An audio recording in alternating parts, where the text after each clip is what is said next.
Playing Elden Ring Nightreign for me was an amazing experience, and it actually made me really want to see what's coming up next in the full version of the game. Now I have to admit to you that when I first heard about Elden Ring Nightreign, I thought, all right, this is like Elden Ring 2. I mean, how is it possible to have a full game after the original one, after the DLC so fast? Just I mean, hearing about the playtest, of course, and an upcoming game, it just didn't make any sense. And of course, after reading more about it and of course playing it, I realized that it's not like that. And I'm actually happy. I mean, I really wanted to have it's something that is missing in my life. Kind of a really great co-op game, challenging, fun, that can play, with others and also with matchmaking. It happens in, of course, in the Elden world, which I like so much, especially in Landgrave, which is the first area of the game. There might be, of course, more things we don't know yet, but again, the game feels really great. Of course, I really want something that had, kind of increased difficulty at some point to challenge the players even more. Also want, each run to feel more, let's say, different. Which again, I think we just landed in like 2 places. It was kind of quite similar, so something I hope that it will change in the final release. I mean, there are some enemies that appear in different locations and the loot, and I mean, that's all great, and some surprises where you can finish one enemy and suddenly another big enemy appears out of nowhere, which I haven't seen before. So it kind of like lots of surprising elements in the game. I really like the classes idea because it allows you to add more classes into the game. I think the wizard is probably the most interesting one among all of them. It actually the one that took me the most time to actually figure out how to play. I mean, I tried to play it one round and I actually didn't know what to do, and then I just realized, oh wait, I can just quick tap the triangle in L2 in order to just apply an element which is based on the damage that I actually dealt and create a combo. Because it depends on the 3 variants of the elements that I'm actually using to damage enemies. I can actually create a powerful spell. It's actually also restore my FP, my mana, which I didn't realize because it just exhausted it so fast each time because I didn't realize the mechanics. And then that was something so special and fun and very powerful as well. So they can introduce more classes like this that are unique and fun to explore, and skill-based as well, because you need to learn how to do this well in order to really maximize the potential of each class. But the other one were also fun as well, but Wizard was a Wizard. Yeah, the Recluse, yeah, I'm calling him Wizard. Yeah, Recluse, Wizard was the most unique one in aspect. The other thing that I really like is the PlayStation length, which again is controlled because of the shrinking ring. It's kind of like a battle royale thing. So it's you have limited time to do things, which is great because you can just stand, waste time, and overall it takes around 40 minutes, which I think is great. It allows you to have fun and explore and enjoy, explore different areas and feel that you are leveling up and getting stronger, but not too long where you feel a bit exhausting or maybe you won't be able to start and finish the game. So it just right amount, I think. So kind of similar to, let's say, playing a session of a mobile game, for example, like League of Legends or something like that. Of course, it can be maybe a bit faster, a bit longer, depends on how fast it actually takes you to eliminate a certain boss. But yeah, overall, it's a good length. Also, the bosses themselves, especially those new ones that introduced into the game, are really fun. Some of them, of course, were also in the original game, so I do expect that, of course, and it makes you feel kind of at home, meeting those enemies again or bosses again in one way or another. So it actually was quite entertaining.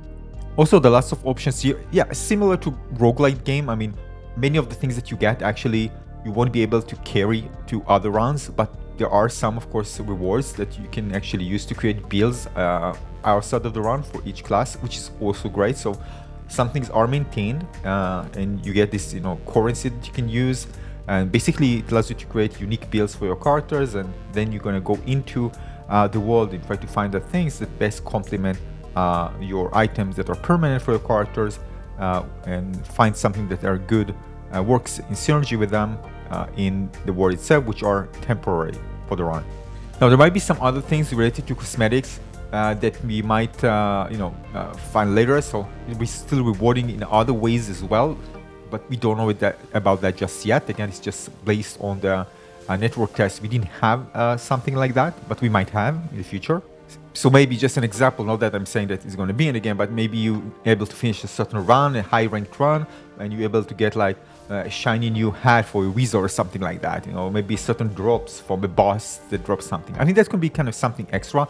It doesn't actually affect the game, but give you something, you know, nice to look forward to when playing the game. Aside from that, you know, the game looks incredible. I mean, Elden Ring, hello.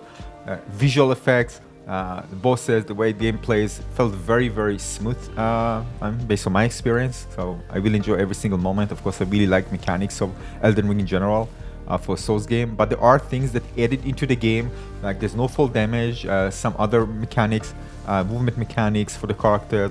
And of course, each character has its own ultimate and unique skill. So all of that basically and more added on top of the original game to basically fit the pace of the game and introduce new things to look forward to when playing certain classes and make them just feel unique. So they're not unique just based on their stats and looks. So you really want to kind of make sure you're, you know, mastering each one well and understanding their advantages and disadvantages, and maybe choosing for certain runs, maybe a combination of certain characters that works best for each run against certain bosses. It's also a game that requires that all three actually play well. I mean, it's not required because maybe some people, of course, will do it with just you know, a single character can do complete a run. But the thing is that as a co-op game, I do expect it to be very challenging to a point that you really want to play with others in order to be able to basically finish like more challenging runs. And I actually like the idea that it's only 3, it's limited, so you need to do well. So yeah, it felt actually like, you know, when we are playing that, you know, all right, somebody died, well, I have to prioritize reviving him, because otherwise, especially against certain bosses, I won't be able to deal with it. I mean, I can't deal with, for example, like 3 like bosses attacking me at the same time, so I immediately to wake them up, I'm saying revive them. And actually we like the idea that you can actually do it even from far. You just need to do damage to the characters. There's no like, okay, revive button or something like that. So really smart as well in an aspect as well. Also, the upgrades are really unique. I mean, it's not like you are getting, you know, certain weapons, something. There are different upgrades for your character, which is also fun. Reminds me of things like, you know, games like Hades. You know, if you finish your room, you can get certain upgrades. So it's also embedded kind of seamlessly into the game. So it's not like rooms or anything, but you know, it's like an open world, small open world, but still you'll be able to get some things that buffs your character in different ways, so you can create some powerful builds. And you have the option for eliminating certain enemies, like great enemies, for example, to choose between different options, which is quite similar, of course, to other roguelite games. So yeah, really nice idea. They're also keeping many of the original items that we have in Elden Ring, so if you play Elden Ring, you're going to feel right at home. Also, we like the combination of, you know, weapons with built-in arts. Basically, it kind of reminds me playing, I don't know, like a battle royale game with Souls game together with roguelite game. Kind of very interesting, you know, elements that you really enjoy in other games, just in a single game, fun, challenging, and of course based on Elden Ring.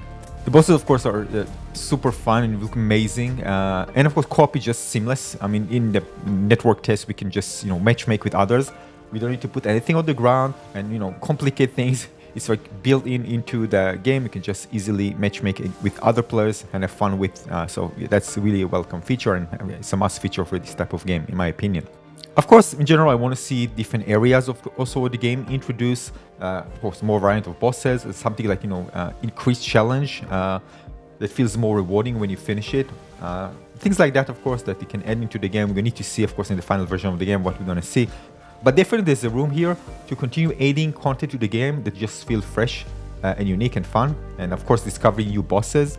Maybe something each season is going to see something different. There's going to be something interesting. I don't know, maybe we're going to see something like a battle pass here. I don't know. I don't think so, but, you know, might see something like that, you know, will kind of encourage players even more to get maybe some kind of cosmetics. We'll see how it goes, if it's going to be available at all. But the core gameplay was so much fun. I actually woke up in the morning. I wanted to play every single playtest. So I woke up early in the morning in order to play it because I didn't want to miss it. Just had so much fun that I just wanted to play more, because I knew I need to wait several months before the game comes out. So I wanted to exhaust every single possibility to be able to play more of this game, because I just enjoy it so much. And I don't know if you know, but yeah, basically when I play Elden Ring, I play 99% solo, and after I finish it, I want to just have fun with other players when I finish the game, because I really want to have a challenge by myself. When you play the game, you want to kind of challenge yourself in the game. There's something about playing a Souls game that you just want to do without any help of others.